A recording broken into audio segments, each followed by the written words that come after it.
talking about it, we were saying how we thought, you know, it was actually, what did you say? Digital roots? Like digital roots. This building is actually fabulous, so the artwork is just adds to it, I think.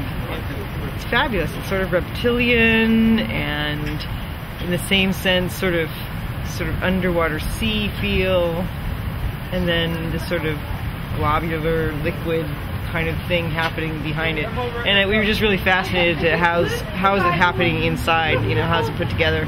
It is quite lovely, quite lovely. It seemed appropriate for like San Jose, or Silicon Valley.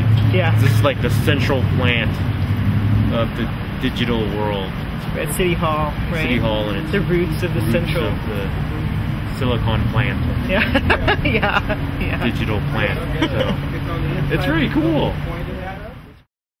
My name is Beltran. I'm an artist based in San Francisco, and this is one of the 5 components in the series called Downtown Mirror, which was commissioned by the city of San Jose. There's 4 of these videos that are set up in storefronts along 2nd Street, 3 in 2nd Street, and 1 on the Paseo del San Antonio. The concept behind the piece is that Downtown Mirror literally and figuratively reflects the downtown area of San Jose.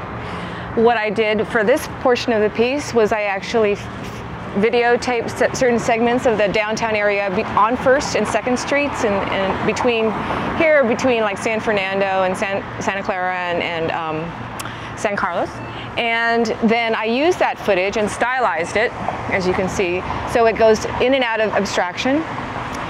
And then I also went around the streets of San Jose with a little notebook and just asked people I ran into, just picked random people off the street, 3 questions.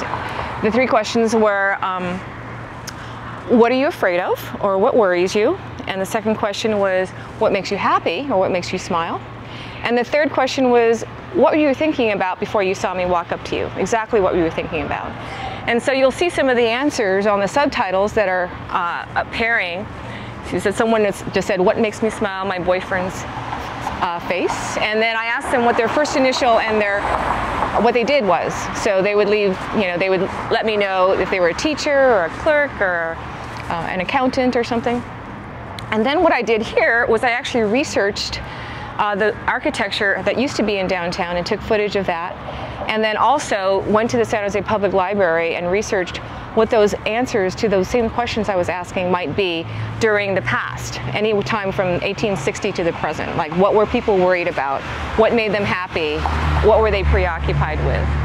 And so what you see are subtitles of answers from the past as well as from the present about downtown San Jose, sort of the psychogeography of the people who inhabit this area. My name's Scott Miniman. I was a collaborator on this piece, Downtown Mirror. My role in this piece and all the rest of the pieces in Downtown Mirror is mainly the technical side, as well as some contribution to the aesthetics. But technically, we were just trying to make sure that these things could run unattended, 24/7, every day of the year. Downtown Mirror runs basically on Windows XP boxes. The Windows Media Player is playing back files that have, in the case of the 4 that are running year-round, they're AVIs. In the case of the airplanes piece, we actually ended up using WMVs. And of course, night changes over the course of a year, so you have to change the coming on and turning off times.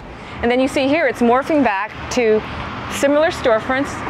And here it's strange how memories keep cropping up in later years of embarrassing moments. And this is an accountant's thoughts in 1932.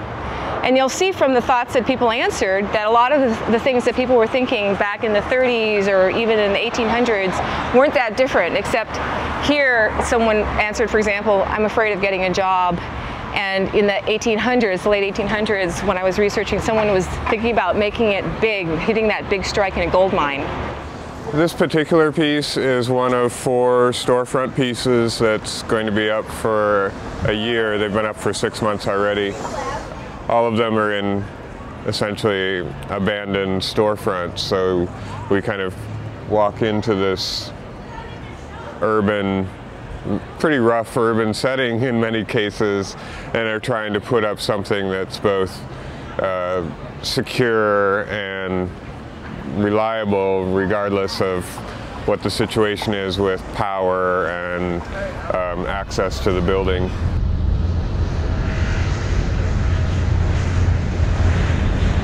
This piece is kind of like an airplane poem.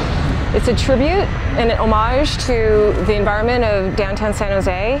It's a 16mm film that I've edited with a few animations of the airplanes that are flying out of the San Jose airport. I actually went to the end of the runway of the San Jose airport with my Bolex, and I sat there for hours and filmed all of the planes flying in so that they were only a couple hundred feet, if that, above me, because that is the sense that I got when I was downtown, was the airplanes were right above me, and I really wanted to capture that. When I was there at the end of the runway, I was actually on a what looked like a freeway on-ramp. I had to walk behind the School of Aviation to get to the right spot to sit right underneath the runway. 2 different San Jose police cars stopped. In fact, the first time 2 police cars stopped, and then the second time 1 police car stopped, and 3 policemen came out, and as soon as they found out what I was doing, they said, "Oh, you go right ahead, that's fine. We were just wanting to make sure that, you know, you're not doing something suspicious, and, you know, we have people pointing guns up at airplanes, but you have a camera, that's great, and it sounds like a great piece, so don't even worry." And I even offered to give them my name, and they said, "Oh, no, no, no, no." So they were entirely supportive, both times. And the whole piece is only about 5 minutes. Right here is where you'll see one of the animations, I believe. And here's the bird turning into a plane, which turns into Superman. So I wanted to inject a little bit of humor into the whole idea of airplanes. But I actually personally love airplanes. When I was here a couple years ago for the 01 San Jose Festival for another piece, one of the things I noticed spending a lot of time in San Jose was how many airplanes and how close they flew to the city, and it really blew me away. So for those of us who aren't familiar with the downtown area, the presence, the ubiquitous presence of those airplanes is really quite cool and amazing. The projection on the wall here is coming from a structure that we built particularly to go on this light post. It has to support a 80-pound, 12,000 lumen projector in order to display on this surface at this scale. So it was a little bit of trickery trying to come down, assess how we could possibly put a projector of this size on that lamppost and not pull the lamppost down. The computer is up there as well that's feeding the system, as well as a subwoofer for the non-directional bass parts of the sound, and then the audio spotlight, which is projecting audio down this kind of corridor that people naturally walk through to get through Fountain Alley. So the nice thing about that is that they kind of hear the piece, and it stays with them as they meander down this path, and yet doesn't intrude on the businesses of the area. Or if we were trying to project audio this loud, it would probably be disruptive to the neighborhood.